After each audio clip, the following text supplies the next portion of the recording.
नमस्कार साथियों, मैं कृष्णा।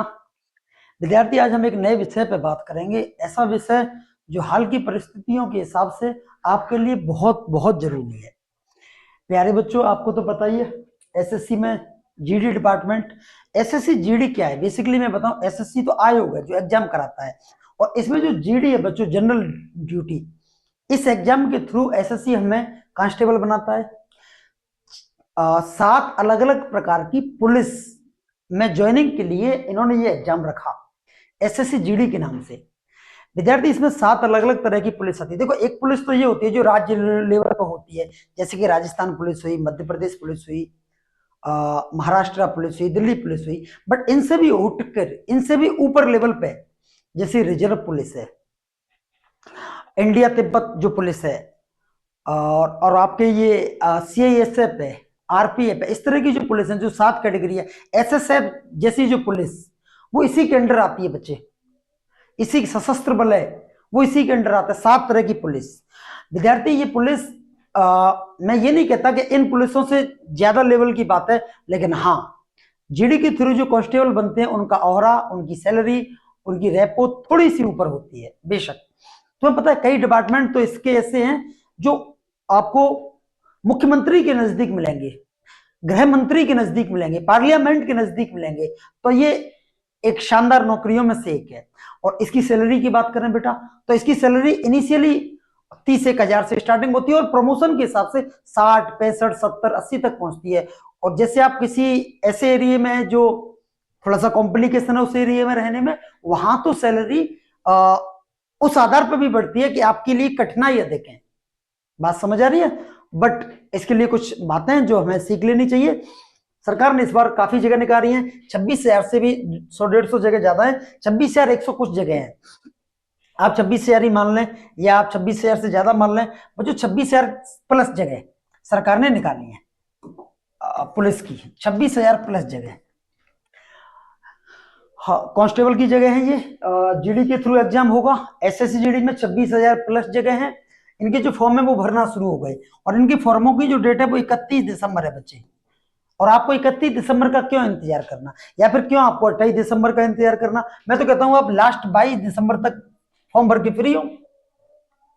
लास्ट 22 दिसंबर तक फ्री हो ही जाएं। आप 23, 24, 25 तक ना रुके। 31 दिसंबर लास्ट डेट है।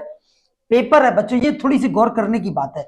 मेरे विद्यार्थी मेरी बात समझते हैं तो ये समझें कि इस पेपर का जो पैटर्न है, जो हम पेपर देंगे एग्जामिनेशन हॉल में, वो सीबीटी पैटर्न होगा। मतलब है पेपर आपका कंप्यूटर पे होगा। ये थोड़ी सी बात अपने लेवल पे कठिन है। सिलेबस कोई कठिन नहीं है, एग्जाम का तरीका कठिन है। क्यों? क्योंकि जो जीडी की तैयारी कर रहा होता है बच्चा, उसको मेरे ख्यालात ये हैं कि उसे ऑनलाइन की प्रैक्टिस कम होती है। हमें ऑफलाइन की प्रैक्टिस है। पेज पलटा क्वेश्चन नंबर 13। और देखो, इसमें फायदे की बात क्या है? जैसे ऑनलाइन की स्क्रीन पर कोई प्रश्न लिखा है, जैसे ये लिखा है 3,000 में 2,000 जोड़िए। ये ऑनलाइन की स्क्रीन पर लिखा है, तो तुम ऑनलाइन पर तो जोड़ नहीं पाएंगे।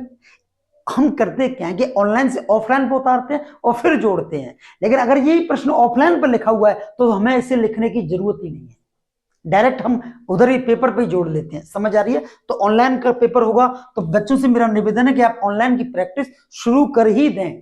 पर डे एक पेपर तो ऑनलाइन दिया करें बच्चे, अगर तुम्हें क्वालिफाई करना है तो। मैं तुमसे कह दूं कि जो लोग पहली बार पेपर देंगे कंप्यूटर पे, उनका सिलेक्ट होना थोड़ा सा मुश्किल है। समझ आ रही है मेरी बात है? पेपर की जो डेट है बच्चे, वो 20 फरवरी से शुरू होगी। एक दिन में पेपर नहीं होगा, क्योंकि भीड़ ज्यादा रहती है, तो वनडे में तो एग्जाम होगा नहीं। 20 फरवरी से शुरू होगी और 11 मार्च तक ये डेट चलेगी। 20 फरवरी को पहला पेपर होगा और 11 मार्च को आखिरी पेपर होगा। 20 को, फिर 24 को, 26 को, ऐसे अलग अलग डेट है बच्चे। अब पता, कई विद्यार्थी ये बैठे इंतजार में कि अगर हमने पहले फॉर्म भर दिया तो हमारा पेपर पहले आएगा। ये बिल्कुल गलत बात है।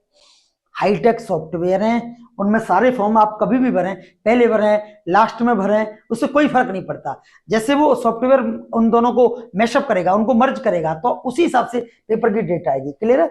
इसके लिए योग्यता हमसे क्या मांगी है? तो सिर्फ 10th क्लास योग्यता मांगी है। आप योग्यता के आधार पर यह मन समझ लेना कि नौकरी छोटी है। जो लोग जीडी क्वालिफाई कर रहे हैं, तुम उनसे बात कर लीजिए, नौकरी बिल्कुल छोटी नहीं है। योग्यता भले 10th पास है, लेकिन नौकरी शानदार है। ठीक बात है। हमें क्या होना जरूरी है? तो हमें 10th पास होना जरूरी है इस नौकरी के लिए। अब देखें बच्चे आगे की बात है। अगर मैं तुमसे पूछूं आयु के बारे में क्या कहना है, क्या लगता है आयु के बारे में?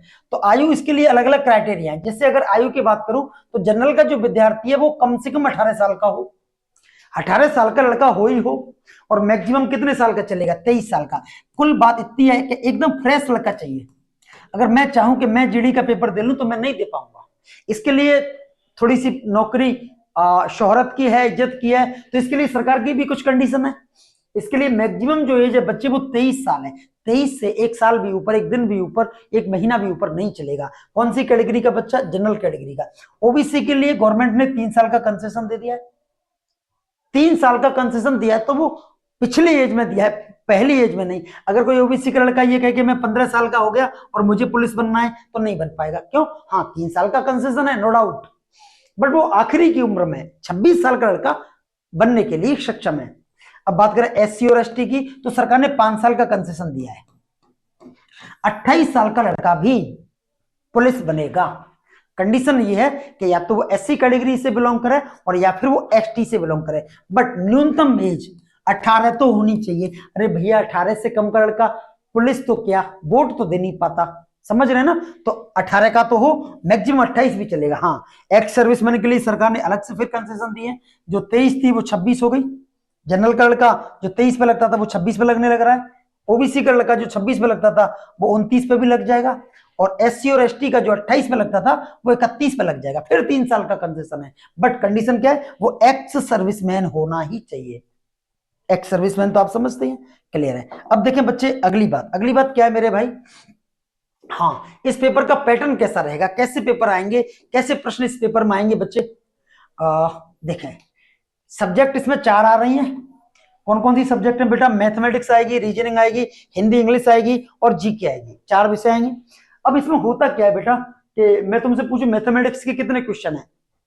तो मैथमेटिक्स के 20 प्रश्न है, और मैथमेटिक्स के जो 20 प्रश्न है प्रत्येक प्रश्न 2 नंबर का है और 40 नंबर का कंटेंट है। इसका मतलब गणित ही गणित 40 नंबर का है। गणित के प्रश्न 20 हैं और नंबर कितने का? 40 नंबर का है। रीजनिंग के प्रश्न 20 है और ये भी 40 नंबर का है।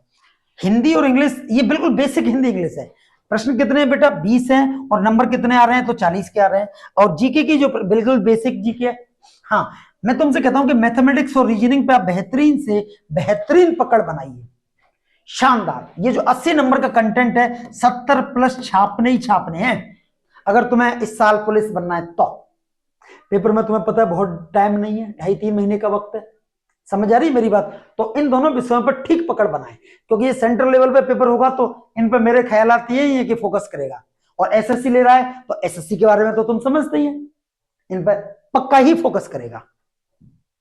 20 नंबर की ये 20 प्रश्न है और ये भी 40 नंबर की है बेटा, और जीके भी 20 प्रश्न है और 40 नंबर की है। कुल जमा बात इतनी सी है मेरे भाई कि हमारे एग्जाम में 80 प्रश्न आने वाले हैं। कितने प्रश्न आने वाले हैं? 80। और उनके नंबर कितने बैठने वाले हैं? तो 160। 80 प्रश्न है और बेटा उनके नंबर हैं 160। 80 क्वेश्चन आएंगे और हर क्वेश्चन 2 नंबर का है, 160 आपके नंबर बैठ जाएंगे। क्लियर बात? अब मैं आगे बात करूं मेरे भाई, यहां पर थोड़ा तुम्हें ध्यान देना होगा, देना ही होगा, अन्यथा आप सिलेक्ट नहीं हो पाएंगे। बच्चे जो टोटल टाइम है वो 60 मिनट है। मैं फिर दोहरा दूं, सिर्फ 1 घंटा। 1 घंटे में हम लोगों को 80 प्रश्न लगाने हैं। 60 मिनट में 80 प्रश्न लगाने हैं और वो प्रश्न भी ऑनलाइन स्क्रीन से देख के पढ़ने हैं, नीचे रफ पे हल करने हैं, आंसर निकालना है और ऑनलाइन उनको फिर से चढ़ाना है। मतलब है टिक करना है, हरा पीला नीला जो भी टिक है वो करना है। तुम देखो 4 स्टेप है। पहले ऑनलाइन पे पढ़े, डाटा ऑनलाइन से ऑफलाइन पे लिखें, ऑफलाइन पे हल करें, फिर ऑफलाइन से आंसर निकाल के ऑनलाइन चढ़ाएं। प्रश्न कितने? ध्यान दें फिर से, 80। टाइम कितना? सिर्फ 60 मिनट। भैया 80 प्रश्न है, 60 मिनट है, क्या लगता है? पढ़ना भी मुश्किल हो जाता है पेपर में ऑनलाइन पे। और समझ आ रही है? ऊपर से ये बला और 0.25 की नेगेटिव मार्किंग है। 0.25 की नेगेटिव मार्किंग पता क्या है? आपने 5 प्रश्न लगाए, जैसे आपने 5 प्रश्न लगाए, 1 2 3 4 और 5। पहला प्रश्न आपसे गलत हो गया, दूसरा गलत हो गया, तीसरा गलत हो गया, चौथा गलत हो गया और ये सही निकल गया। तो आपको तो पता ही है, अगर सही निकला तो इसके 2 नंबर मिलेंगे, गलत निकले उनका क्या होगा सर? अगर आपने 5 प्रश्न लगाए और एक सही निकल गया तो आपको कायदे से 2 नंबर मिलने चाहिए, बट नेगेटिव मार्किंग है तो नेगेटिव मार्किंग है 1/4 की, मतलब है 1/4 की, जितनी उस प्रश्न की औकात है। औकात का मतलब जितना उसका वजन है, उसका 1/4 नेगेटिव में जाएगा। जैसे कि ये 2 नंबर का प्रश्न है, ये 2 नंबर का प्रश्न है, ये 2 नंबर का प्रश्न है, ये 2 नंबर का प्रश्न है।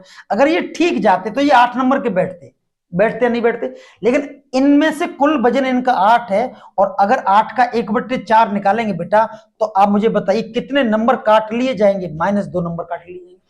इसका मतलब है मेरे भाई कि 5 प्रश्नों को करने पर हमें +2 मिलने चाहिए थे, तो इन 4 को गलत करने से वो हमारे चले गए, क्योंकि 4 का मतलब है मिलने तो 8 चाहिए थे, लेकिन 8 की जगह 1/4 की नेगेटिव मार्किंग है, इसका मतलब -2 हो जाएगा। तो इसका मतलब जब हमने 5 प्रश्न करे और 4 गलत चले गए तो इसका मतलब है आपको नंबर मिलने वाले हैं सिर्फ 0।